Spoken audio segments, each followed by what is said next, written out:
Hello friends, मैं आपका mentor AK Singh और आज फिर हम अपनी CTET की तैयारी करेंगे, यानी कि CTET पेपर 2 SST की तैयारी कर। तो CTET पेपर 2 की यानी कि SST की तैयारी कर रहे थे और आज हमारी लास्ट क्लास है, यानी कि लास्ट क्लास में हम पूरा राजनीति शास्त्र का जो हमारा लास्ट क्लास 8 की पॉलिटिकल साइंस की हमारी किताब बच रही है उसके समरी देखकर आज हम ख़त्म कर देंगे और आपके जो टैग वर्ड्स की जो क्लास है वो भी आपको मिल जाएगी। चलिए, और आज आपको एक इम्पॉर्टेंट क्लास मिलेगी जिससे आपको पता चलेगा कि आपको किस तरह से पेपर को सॉल्व करना है जिससे आपकी कम टाइम में आप ज़्यादा नंबर को गेन कर सको। चलिए, तो आज का पेपर, आज की हम क्लासेस देखते हैं। ये देखिए, इस किताब में हमें कितने चैप्टर पढ़ने हैं? 10 चैप्टर पढ़ने हैं, यानी कि 10 चैप्टर पढ़ने हैं। भारतीय संविधान, धर्मनिरपेक्षता, संसद के बारे में, कानूनी समझ, न्यायपालिका और हमारे आपराधिक न्याय प्रणाली, और ये सब चीज़ें पढ़नी है हमें छोटे छोटे तौर पर। तो इसमें ये सारे चैप्टर बताए गए हैं। तो चलिए देखते हैं क्या क्या चीज़ें किस किस चैप्टर में इम्पोर्टेंट हैं। और जो चीज़ हमने पहले, यानी कि पहले हमें 6th क्लास में 7th क्लास में पढ़ चुके हैं, तो वो दोबारा हम नहीं देखेंगे क्योंकि आपका ही टाइम वेस्ट कराना मेरे को सही नहीं लग रहा है। और टाइम वेस्ट होगा तो फिर वही बात होगी कि समय कम है और हमें चीज़ें देखनी है ज़्यादा। तो चलिए सबसे पहले देखते हैं। आपको एक चीज़ का पता होगा कि जो हमारे मिनी कॉन्स्टिट्यूशन के नाम से, यानी कि मिनी कॉन्स्टिट्यूशन के नाम से आपसे एक क्वेश्चन पूछा जाता है कि जो मिनी कॉन्स्टिट्यूशन है वो कौन से उसमें माना जाता है। तो आपको पता होना चाहिए भारतीय जो मिनी कॉन्स्टिट्यूशन है 1900 जो मिनी कॉन्स्टिट्यूशन के नाम से जाना जाता है वो आपको पता ही है, और वो है 1935। यानी कि 1935 क्या है? 1935 क्या आया था आपका? गवर्नमेंट ऑफ इंडियन एक्ट के नाम से जाना जाता है 1935, और आपसे कई बार पूछा गया है। तो इसमें क्या इंपॉर्टेंट है, इसमें देखते हैं जो चीज़ें इंपॉर्टेंट है वो आपको बता देता हूँ। यानी कि 1934 में राष्ट्रीय कांग्रेस ने संविधान सभा का गठन किया गया और मांग की पहली बार क्या करा गया, उसके बाद ही 1935 आया था। और 1935 को ही सबसे ज़्यादा पार्ट माना जाता है और वहीं से हमारा एक तरह से कॉन्स्टिट्यूशन में लिया गया है, इसलिए 1935 को मिनी कॉन्स्टिट्यूशन के नाम से जाना जाता है। फिर आता है नेपाल क्या है? एक लोकतांत्रिक जो है देश है आज के टाइम पर, और पहले क्या था, वो किंगडम के रूप में जाना जाता था, यानी कि वहाँ पर राजा रूल्ड करते थे। तो ये सब कुछ आपको पता होना चाहिए कि आपसे कभी कभी पूछा जाता है कि जो नेपाल है वो हमारा जो पड़ोसी, मतलब हमारा पड़ोसी देश नेपाल क्या लोकतांत्रिक देश है, आपसे क्वेश्चन पूछा जाता है। चलिए आगे चलते हैं। ये चैप्टर में कहानी, जैसे हर चैप्टर में आजकल के टाइम के, यानी कि जो पुरानी बुक है NCERT, उसमें इस तरह की कहानी नहीं दी जाती थी। आज के टाइम पर कहानियों के रूप में आपको बताया गया है कि संविधान, यानी कहानी के तौर पर आपको सब चीज़ें बताई गई है। फिर आता है भारतीय संविधान के मुख्य लक्ष्य। भारतीय संविधान के मुख्य लक्ष्य के बारे में इतना इम्पोर्टेंट नहीं, हमें ये चीज़ें देखनी है। 300 लोगों ने योगदान दिया और 1946 में गठन किया गया संविधान सभा का के सदस्य जिसमें थे, और भावी संविधान का निर्माण करने का 3 साल तक क्या नाम, और आपसे कब कितना टाइम हुआ में संविधान बन के? 2 साल। बताइए 2 साल आगे कितना टाइम था, बताइए। देखिए 2 साल 11 महीने और 18 दिन, यानी कि 2 साल 11 महीने 18 दिन, ये याद कर लेना, 21118।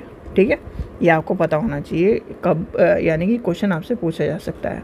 तो चलिए आगे चलते हैं। आगे क्या है, जो बाबा साहब अम्बेडकर थी, यानी कि जो भीमराव अम्बेडकर जी थे जो संविधान के जनक क्यों माने जाते हैं? उन्होंने संविधान सभा का एक तरह से वो हेड थे, और वो अनुसूचित जातियों के, और कहीं ना कहीं वो लॉयर के रूप में थे, तो इस चक्कर में उनको इसका हेड बनाया क्योंकि बहुत सारी जगह से उन्होंने पढ़ाई करी थी और उनको ज़्यादा ज्ञान के रूप में माना गया था। ठीक है, चलिए आगे चलते हैं। फिर आता है संघवाद। संघवाद का क्या है? संघवाद आपको 6th क्लास में बताया गया, तो फेडरलिज्म, तो ये आपका हम दोबारा नहीं देखेंगे क्योंकि फिर टाइम वेस्ट होने वाले है। संसदीय शासन प्रणाली, ये भी आपको बता चुका है। संसदीय शासन प्रणाली, संसद की शासन प्रणाली है उसके बारे में बताएं। शक्तियों का बंटवारा, शक्तियों का बंटवारा आपके हमारे जो कॉन्स्टिट्यूशन में, किस में? विधायिका, कार्यपालिका और न्यायपालिका के 3 रूप में। तो क्या, यानी कि आपको 3 चीज़ इंपॉर्टेंट पता होनी चाहिए। सबसे पहला आता है विधायिका, कार्यपालिका और न्यायपालिका। ये तीनों से ही मिलकर हमारा अब आपसे क्वेश्चन पूछा जाता है विधायिका का क्या काम होता है, फिर कार्यपालिका का क्या काम होता है और न्यायपालिका का क्या काम होता है, ये आपसे क्वेश्चन पूछा जाता है। न्यायपालिका मतलब जो आपके कोर्ट्स हैं सारे के सारे जो न्याय करने की बात। कार्यपालिका का काम कार्य का। विधायिका का काम है जो विधायक के रूप में कार्य करते हैं, ठीक है, शॉर्ट फॉर्म में ये आपसे पूछा जाता है। फिर आता है जो एक शब्द पूछा जा सकता है कि आपसे कि राज्य शब्द जो है हमारे संविधान में है कि नहीं है। तो आपका जो राज्य शब्द है वो यानी कि राज्य शब्द का अक्सर इस्तेमाल किया जाता है। ध्यान रखें कि इसका मतलब राज्य नहीं सरकार से है, यानी कि एक तरह से सरकार से है और पूरे के पूरे देश से है राज्य का मतलब, ठीक है। फिर आता है भारतीय संविधान के मौलिक अधिकार, ये आपको बताई चुके हैं। समानता का अधिकार, स्वतंत्रता का अधिकार, शोषण के विरुद्ध अधिकार, धर्मनिरपेक्ष अधिकार, सांस्कृतिक और शिक्षा का अधिकार और सर्वाधिक उपचार यानी कि उपचार का अधिकार, ठीक। फिर आता है धर्मनिरपेक्षता। धर्मनिरपेक्षता क्या है? धर्मनिरपेक्षता का मतलब ये है कि राज्य का कोई भी धर्म यानी कि किस राज्य का मतलब देश का कोई भी धर्म नहीं होगा और सभी धर्मों को समान मान्यता दी जाएगी। चलिए आगे चलते हैं। फिर देखिए इम्पोर्टेंट दिया गया है 24 जनवरी 1950 को संविधान सभा के विभिन्न सदस्यों ने अपने आखिरी बैठक में हस्ताक्षर किए। और ये ध्यान करना 26 जनवरी 1950 को क्या हुआ था, कॉन्स्टिट्यूशन पूरा तरह से पारित हो गया था। और बनके कब तैयार हुआ था? 26 नवंबर 1949 को इस दिन बना था, कॉन्स्टिट्यूशन बनके तैयार हुआ था और इस दिन लागू हुआ था। आपसे दोनों डेट पूछी जाती है तो आपको पता होना चाहिए। चलिए आगे चलते हैं, देखते हैं और क्या इम्पोर्टेंट है। ये देखिए, ये जो इम्पोर्टेंट टर्म्स थी यानी कि हर चैप्टर में आपको जो टर्म्स दी गई एनसीईआरटी की, ये आपको पता होनी चाहिए क्योंकि ये इस तरह के क्वेश्चन आपको देखने के लिए मिलते हैं। चलिए आगे चलते हैं, जो अभी हमारे लिए इम्पोर्टेंट होगा वही पढ़ेंगे। धर्मनिरपेक्ष हमने पढ़ लिया था। धर्मनिरपेक्ष यानी कि धर्मनिरपेक्ष की जो बात आती है, आपसे एक क्वेश्चन पूछा जाए तो आपके जो मौलिक अधिकार हैं, ठीक है, मौलिक अधिकार जो हैं आपको उसमें कौन सा अधिकार आपको देता है कि धर्मनिरपेक्षता की बात। मौलिक अधिकार में आपको ये बताइए कौन सा अधिकार आपको, तो मौलिक अधिकारों में आपके धर्म से संबंधित कौन सा अधिकार है। देखिए आपको एक अधिकार का रूप दिया जाता है मौलिक अधिकार में, धार्मिक स्वतंत्रता का अधिकार, जो कि 25 से लेकर 28 तक है, यानी कि आर्टिकल 25 से लेकर 28 तक दिए गए हैं। तो आपको पता होना चाहिए। तो धर्मनिरपेक्षता वही कहती है कि सभी धर्मों का सम्मान किया जाए, राज्य का कोई धर्म नहीं होगा, किसी भी धर्म को एक तरह से सर्वपोषित नहीं किया जाएगा, वो सारी चीज़ें आती हैं। जैसे कि अपना देश क्या है, भारत एक धर्मनिरपेक्ष राष्ट्र है, यानी कि सेकुलरिज्म है और सेकुलरिज्म होने के बाद ही कहीं ना कहीं यहाँ पर बहुत सारे धर्मों को एक तरह से ये माना जाता है कि ये विचारे हैं, यानी कि विचारों की श्रेणी में रखा गया है, ठीक है। चलिए आगे चलते हैं। फिर ये दिखाया गया जो अमेरिका के बारे में, अमेरिका के लोग शपथ लेते हैं यानी कि वो वादा करते हैं, तो वो वाली कहानी बताएगी, इम्पोर्टेंट नहीं है। फिर आता फरवरी 2004 में फ्रांस में कानून बनाया गया। इस कानून में प्रावधान किया गया था कि कोई भी विद्यार्थी इस्लाम यानी कि बाइबल टॉपिक या फिर बड़ी ईसाई क्रॉस को जैसे धार्मिक और राजनीतिक झंडे के या प्रतीक को धारण करके स्कूल नहीं आएगा। ये आपको पता होना चाहिए, इम्पोर्टेंट है ये। कुछ बहुत जैसे कि आपने चाइना का नाम सुनते हो, चाइना चाइना चाइना, जो लोग कहते हैं ना कि हम यहाँ पर अपने यानी कि भारत के झंडे को सम्मान नहीं करेंगे, राष्ट्रीय गान नहीं करेंगे, भारत माता की जय नहीं करेंगे, या फिर इस तरह की जो चीज़ें करते हैं कि ये देश बेकार है। अब आपके लिए अगर ये देश बेकार है तो आप जिस देश में जाना चाहते हो वो उस देश में चले जाओ, वहाँ पर जाकर रह लो और वहाँ पर जाकर आप उस देश के खिलाफ़ बोल के देख लो, एक बार आपको पता चल जाएगा कि वो देश कैसा है। और क्योंकि इन्हें पता है, जो गद्दार एक तरह से मान के चलो, जो यहाँ का खाते हैं और यहीं का को गलत बोलते हैं, वो इसलिए रहते हैं यहाँ क्योंकि पता है कि यहाँ पर इतना स्ट्रिक्ट कानून नहीं है। जिस दिन अगर वो दूसरे देश में जाएंगे, वहाँ पर पता है कि वहाँ पर डंडों से नहीं, उनकी अच्छी तरह से बमों से सुताई होगी, ठीक है। चलिए आगे चलते हैं, चैप्टर 3 देखते हैं। चैप्टर 3 में क्या कह रहा है, हमारे संसद के क्या चाहिए, यानी कि संसद के बारे में बताया गया। फिर आपको सारी चीज़ें एक तरह से पूरी चीज़ बता चुकी है आपको, जो मेन इम्पोर्टेंट है। देखिए, देश आज़ाद हुआ, ये वाली कहानी तो आपको पता ही है। यानी कि आज़ादी कब से लड़ रहे हैं हम? आज़ादी लड़ रहे हैं 1857 से, एक तरह से लड़ने की शुरुआत हुई। और हम आज़ाद कब हुए? यानी कि पूरी तरह से आज़ाद हुए थे हम 1950 में। क्यों? क्योंकि संविधान बन के तैयार हो गया था, और भारत का संविधान बनने में अंग्रेज़ों का भी हाथ था बहुत सारा। फिर आता है यानी कि ईवीएम। ईवीएम क्या है? 2004 के जो आम चुनाव हुए थे उसमें पहली बार ईवीएम का यूज़ हुआ था। चलिए आगे चलते हैं। ईवीएम की फुल फॉर्म क्या है? ईवीएम की फुल फॉर्म आपसे पूछी जाती है तो आपको पता होना चाहिए, मतदाता इलेक्ट्रॉनिक वोटिंग मशीन। ठीक है, ये आपको पता होना चाहिए। फिर आता है भारत के संसद के देश के सर्वोच्च कानून निर्माता है, जो कानून बनाता है। यानी और कानून बनाने की श्रेणी में आपसे 3 चीज़ पूछी जाती है कि कानून कैसे कैसे बनता है। देखिए, लोकसभा, राज्यसभा प्लस राष्ट्रपति। तो इन तीनों के मिलने से ही कानून बनता है। किसी भी कानून का निर्माण करने के लिए लोकसभा, राज्यसभा और राष्ट्रपति का होना जरूरी है। आपसे एक क्वेश्चन पूछा जाता है एसएसटी वालों से, तो आपको बताना चाहिए लोकसभा, राज्यसभा और क्या? लोकसभा, राज्यसभा और राष्ट्रपति। ठीक है। फिर आता है राज्यसभा में कुल मेंबर 245 सदस्य हुए हैं, जो देश के उपराष्ट्रपति राज्यसभा का सभापति होता है। कौन होता है उपराष्ट्रपति? वो सभापति, उपराष्ट्रपति। और लोकसभा का सदस्य कितने हैं? 545, और इसका अध्यक्ष होता है लोकसभा का स्पीकर, यानी कि स्पीकर। और अगर कंबाइंड बैठक हो जाती है, यानी कि लोकसभा और राज्यसभा की कंबाइंड बैठक होती है, तो उसका जो स्पीकर होता है वो होता है लोकसभा का स्पीकर। ठीक है, चलिए आगे चलते हैं। आपसे जो क्वेश्चन पूछे जाते हैं ये इतने इम्पोर्टेंट नहीं है। चलिए आगे चलते हैं। राष्ट्रीय सरकार का चुनाव कराना छोड़ दीजिए, हमें चुनाव भी कराने नहीं है। केंद्र सचिव, यानी कि केंद्र सचिव के 2 इमारतों के बारे में बताया गया है, ये इतने भी इम्पोर्टेंट नहीं है। जो इम्पोर्टेंट है वही बता रहा हूँ मैं आपको। आगे देखते हैं, आगे क्या इम्पोर्टेंट है। स्वीकृति, गठबंधन इम्पोर्टेंट है। गठबंधन आपको पता नहीं चाहिए। गठबंधन का मतलब होता है, इसका मतलब सुझाव या दलों, वह तत्कालीन गठबंधन से होता है जो एक तरह से अध्यय। और गठबंधन शब्द इस्तेमाल चुनाव में तब किया जाता है जब दो दल एक तरह से बहुमत नहीं, मतलब कोई भी दल अपना बहुमत नहीं बना पाता, और जो दल होता है उसके साथ एक यानी कि दूसरे दल के साथ मिलकर और गठबंधन कर लेते हैं, तो उसे गठबंधन कहते हैं। फिर आता है चौथा चैप्टर, कानून की समझ। कानून की समझ हमें इम्पोर्टेंट है। कानून की समझ में हमारे बहुत सारी चीज़ें आएंगी। देखिए, जो हमारे यानी कि आपको पता है कि एक एक्ट पारित किया गया था जिसे रोलट एक्ट के नाम से जाना जाता है। और रोलट एक्ट में क्या कहा था? काला कानून। और काला कानून के तौर पर क्या करा गया था? 13 अप्रैल को अमृतसर में जलियांवाला बाग का हत्याकांड हो गया था। और उसी के तौर पर एक जो हमारे उसमें से यानी कि एक बच्चा बचा था, उसका नाम क्या था? उधम सिंह। और उधम सिंह ने किसको मारा था? जनरल डायर को। ठीक है, आपको पता होना चाहिए जनरल डायर को गोली मार दी थी।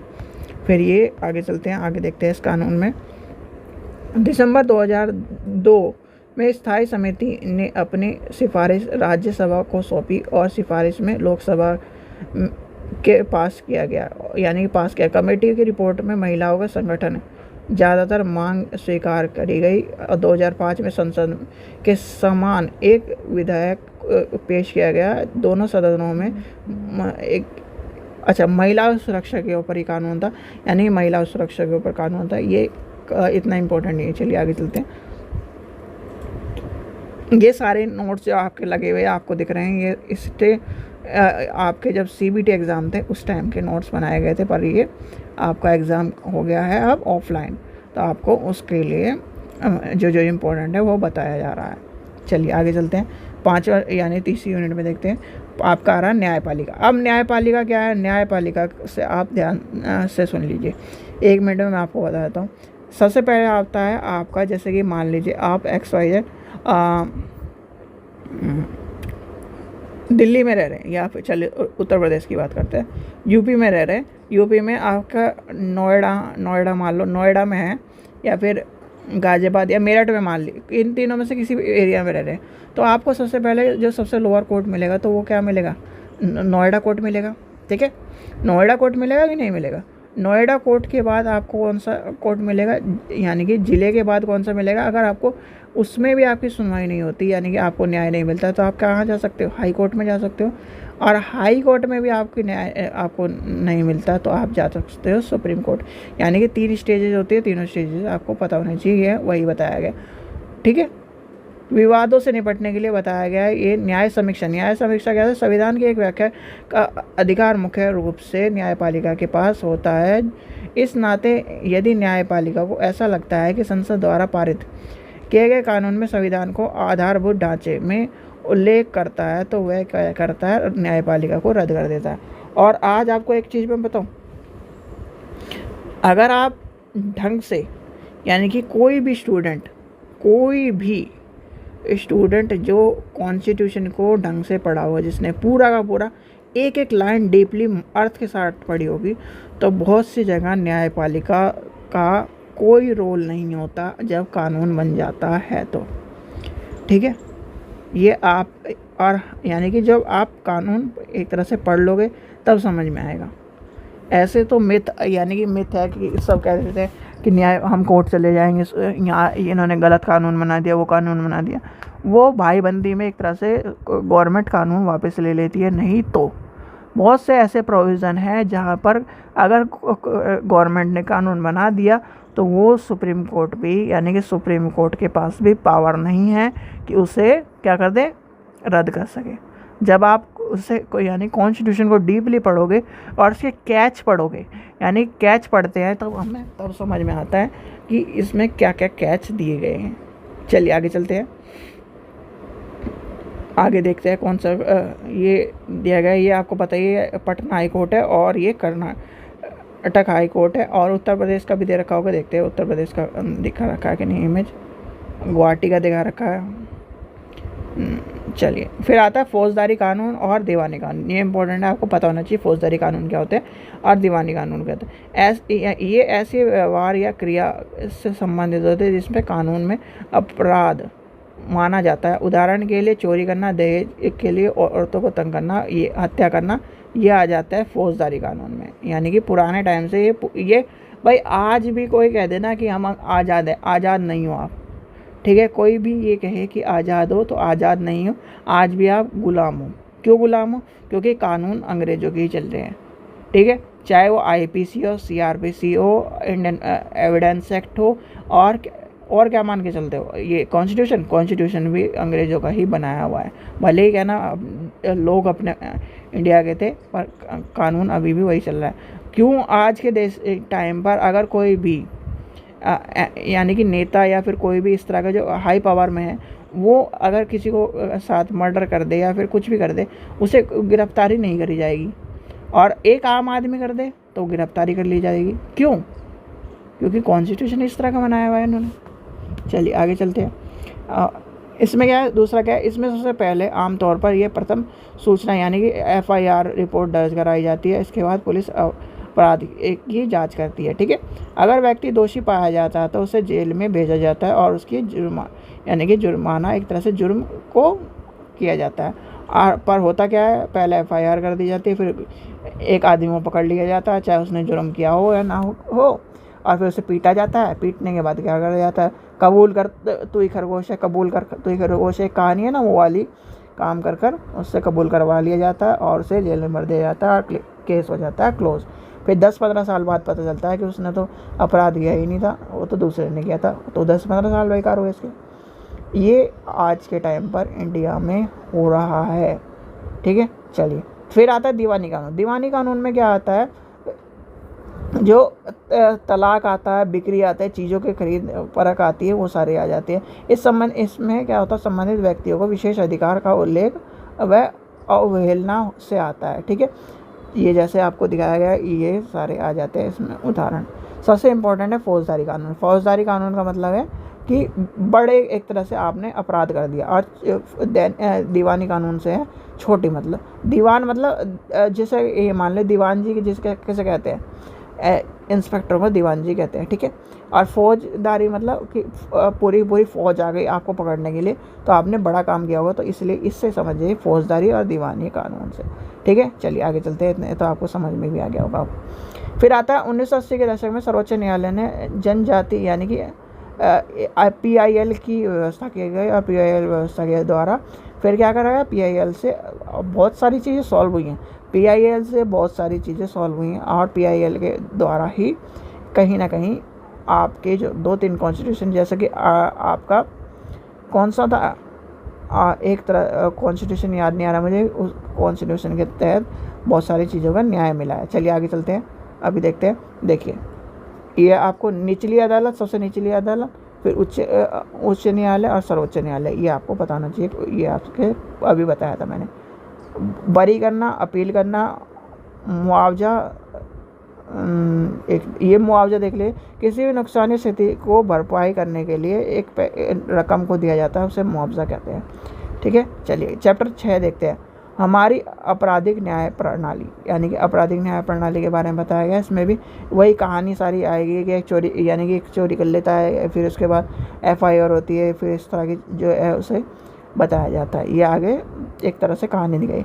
फिर आता है इसमें जब ये गरीब महिला को पकड़ लेते हैं तो उस पर के पास कौन सा कानून होता है। संविधान के अनुच्छेद 22 के अनुसार प्रत्येक व्यक्ति को एक वकील के जरिए अपनी बचाव करने का मौलिक अधिकार दिया गया। संविधान के अनुच्छेद 39A में ऐसे नागरिक को वकील मुहैया कराया जाएगा जिसके यानी जिम्मेदारी राज्य के ऊपर सौंपी जाती है, और वह जो गरीब और किसे वकील को अफोर्ड नहीं कर सकता। ये कानून इम्पोर्टेंट है और इसे याद कर लेना, मोस्ट इम्पोर्टेंट कानून है आपके लिए भी और आपके आने वाले टाइम के लिए भी, कभी कुछ भी हो सकता है आज के टाइम पर। चलिए संविधान के 22 जो अनुच्छेद है उसमें फौजदारी कानून के प्रत्येक गिरफ्तारी को व्यक्ति को मौलिक अधिकार कौन कौन से दिए। गिरफ्तारी के समय उसे यह जानकारी देना चाहिए कि वो किस लिए गिरफ्तार कर, 24 घंटे के अंदर मजिस्ट्रेट के पास पेश करना होता है, और गिरफ्तारी के दौरान हिरासत में किसी भी तरह का दुर्व्यवहार या यातना नहीं की जाती। पुलिस हिरासत में दिए गए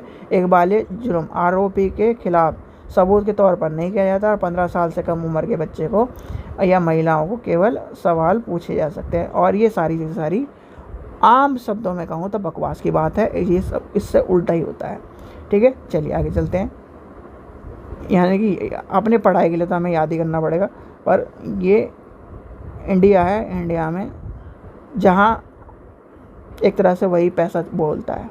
चलिए आगे चलते हैं। आज के टाइम पर जो अच्छे लोग हैं, जैसे कि आप ये मान के चलिए जो पुलिस है या फिर ये न्यायपालिका है और जो विधायिका है, इसमें बहुत अच्छे अच्छे लोग भी हैं। अगर आप उनसे, यानी कि पुलिस में कहते हैं ना कि पुलिस में सब रिश्वतखोर होते हैं, तो रिश्वतखोर नहीं, तो बहुत सारे अच्छे भी लोग हैं, यानी कि अच्छे लोग हैं, और आपको यानी कि जो एक तरह से मदद करने वाले लोग हैं। न्यायपालिका में भी ऐसे हैं कि जो मदद करने वाले हैं, हर कोई पैसा खोर नहीं है, पर वही है जो जिन्होंने पैसे को एक तरह से धंधा बना लिया कि गरीब आदमियों को तो मारपीट के एक तरह से जुर्म के उसमें डाल देना, और जो अच्छा आदमी यानी कि जो सही आदमी उसे बचाना, यानी कि ये सब चीज़ें एक तरह से चलती आ रही है और ये चलती ही रहेगी। अंग्रेजों के कानून में रहोगे तो ऐसी हाल रहते हैं हमारे। फिर आगे देखते हैं, 7वां चैप्टर आया है हास्यकरण की समझ आई, यानी कि हास्यकरण का मतलब ये होता है जो एक तरह से दबे कुचले लोग हैं और एक कोने में चले गए। आदिवासी और हास्यकरण में देखिए, ये आपका एक तरह से ग्राफ मान के चलिए, ये है 50% लोग, ये है 25% लोग, ये है 12% लोग, और ये है 5% लोग। तो हाशिए में कौन होगा इसमें? ये वाले लोग, यानी 5% लोग वाले हाशिए की श्रेणी में चल जाएंगे।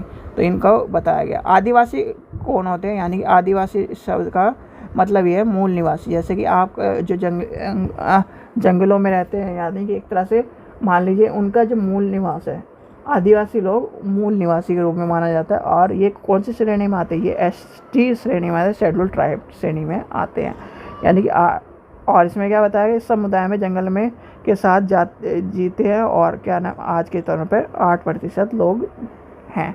और ये कहाँ कहाँ है? राजस्थान में मिलेंगे आपको, छत्तीसगढ़ में मिलेंगे, झारखंड में मिलेंगे, मध्य प्रदेश में मिलेंगे, उड़ीसा में मिलेंगे, गुजरात में मिलेंगे। इस तरह के से पश्चिम बंगाल में, अरुणाचल प्रदेश में, मणिपुरम में, आसाम में, इस तरह जहाँ पर भी ये एक तरह से ट्राइब्स लोग रहते हैं या फिर एक तरह से जंगल की श्रेणी में आते हैं, तो वहाँ पर सारे सारे इस तरह से मिलेंगे। उत्तर प्रदेश के यानी उत्तर प्रदेश में भी आपको जो ट्राइब्स यानी कि कोने में मिलेंगे, बिल्कुल यानी कि मेन में नहीं मिलेंगे। देखिए ये होते हैं यानी कि इस तरह से होते हैं ये ट्राइब्स, यानी कि अपने ट्राइब्स में जो अपनी परंपराओं को पालन करके आज भी चले आ रहे हैं, उसी को कहते हैं ट्राइब्स। झारखंड और आसपास के इलाकों में आदिवासी 1830 के दशक में ही बहुत बड़ी संख्या में भारत और दुनिया के अन्य इलाकों में जो बताए गए हैं। ठीक है, चलिए जो इम्पोर्टेंट है वहीं पे देखें। सबसे इम्पोर्टेंट ये आता है, भारत में 101 राष्ट्रीय पार्क हैं, यानी कि राष्ट्रीय पार्क हैं, और 43 वन्य अभ्यारण्य है। ठीक है, ये इलाके जहाँ मूल रूप से आदिवासियों में रहते हैं और अब उन्होंने क्या करा गया है उन पर, और एक तरह से गवर्नमेंट का जो तालमेल के रूप में रखे गए हैं। ठीक है, चलिए आगे चलते हैं, आगे देखते हैं और क्या इम्पोर्टेंट है। मुस्लिम और हास्यकरण के बारे में बात करेंगे, ये इतना इम्पोर्टेंट नहीं, छोड़ दीजिए, ये इस तरह क्वेश्चन आएगा ही नहीं। निष्कर्ष छोड़ दीजिए, हमें निष्कर्ष पढ़ना ही नहीं इस चैप्टर का। फिर आता है ऊंच नीच। ऊंच नीच के बारे में वही आपको कैटेगराइज करा जाता है, वो बताया गया है। चलिए आगे चलते हैं। 8वां चैप्टर, हास्यकरण से निपटने का, भैया एक ही में दे देते, दोनों चैप्टर पता नहीं क्या कर दिया।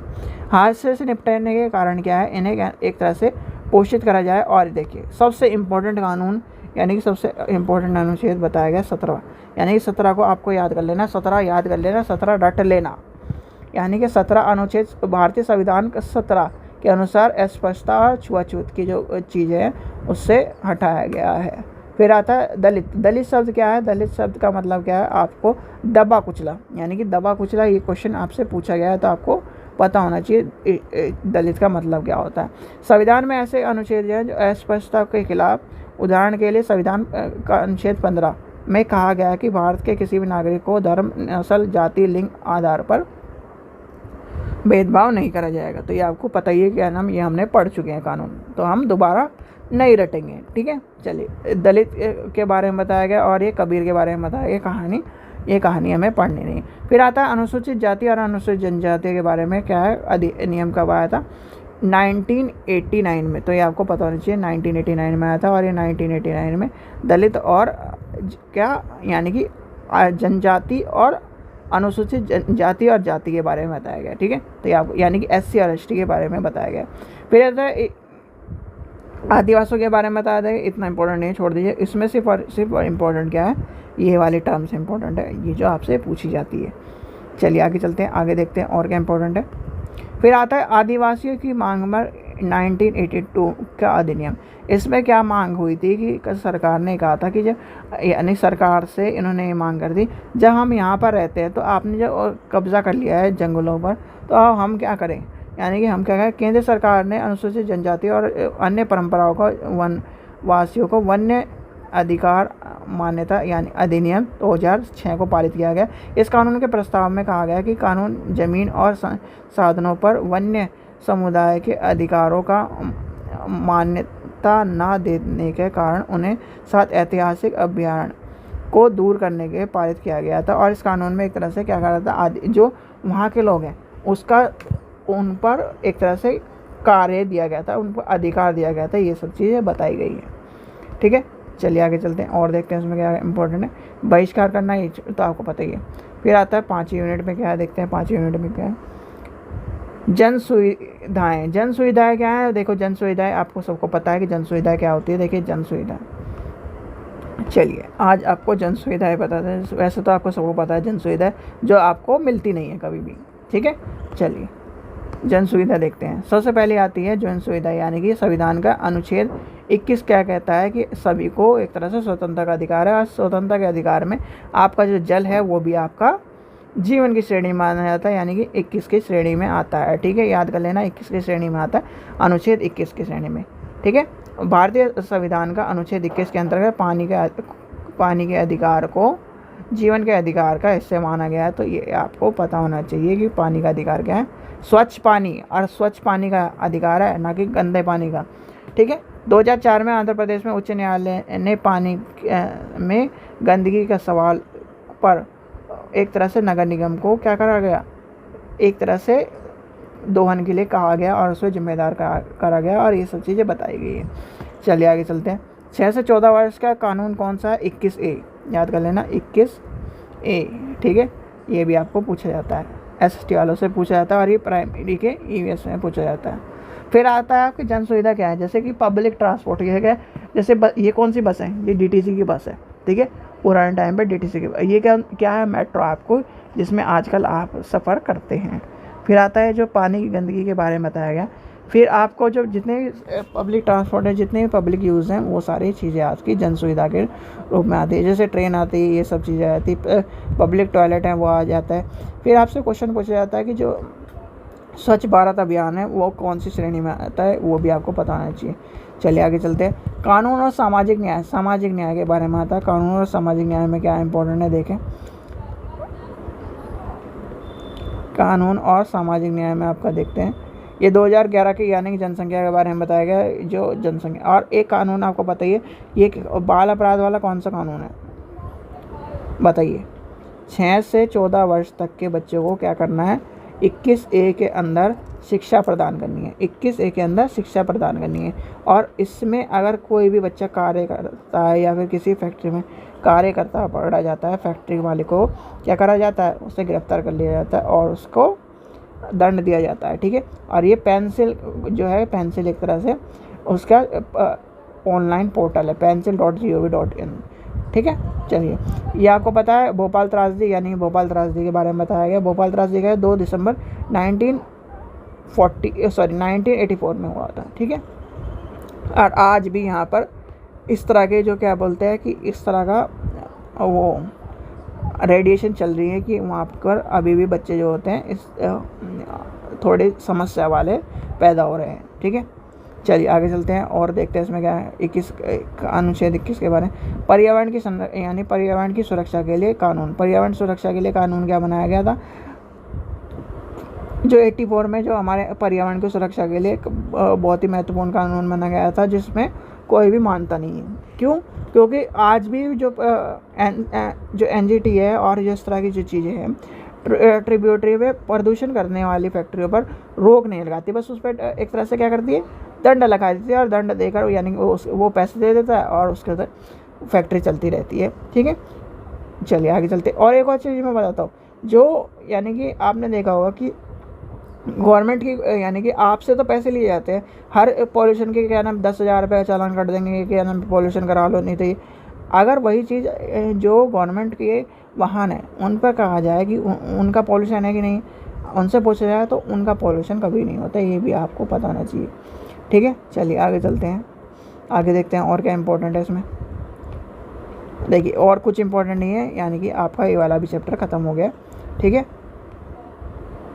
ये आपकी किताब ख़त्म हो गई, यानी कि आज आपकी क्लास 6th की हिस्ट्री, पॉलिटिकल और ज्योग्राफी, क्लास 7th की history, political, geography, class 8th की हिस्ट्री, पॉलिटिकल, ज्योग्राफी की किताब ख़त्म हो गई। यानी कि आपको समरी के रूप में जो जो इम्पोर्टेंट है वो बताया, और फालतू चीज़ें नहीं बताई, क्योंकि आपका एग्ज़ाम आने वाला है, यानी कि कल छोड़कर परसों का एग्ज़ाम है आपका, तो इसलिए वो चीज़ें आपको बताई गई हैं। ठीक है बच्चों। चलिए, आशा करता हूँ आपको वीडियो पसंद आई। वीडियो पसंद आई तो लाइक करें, चलो सब्सक्राइब करें, वीडियो को ज़्यादा से शेयर करें। Thank you.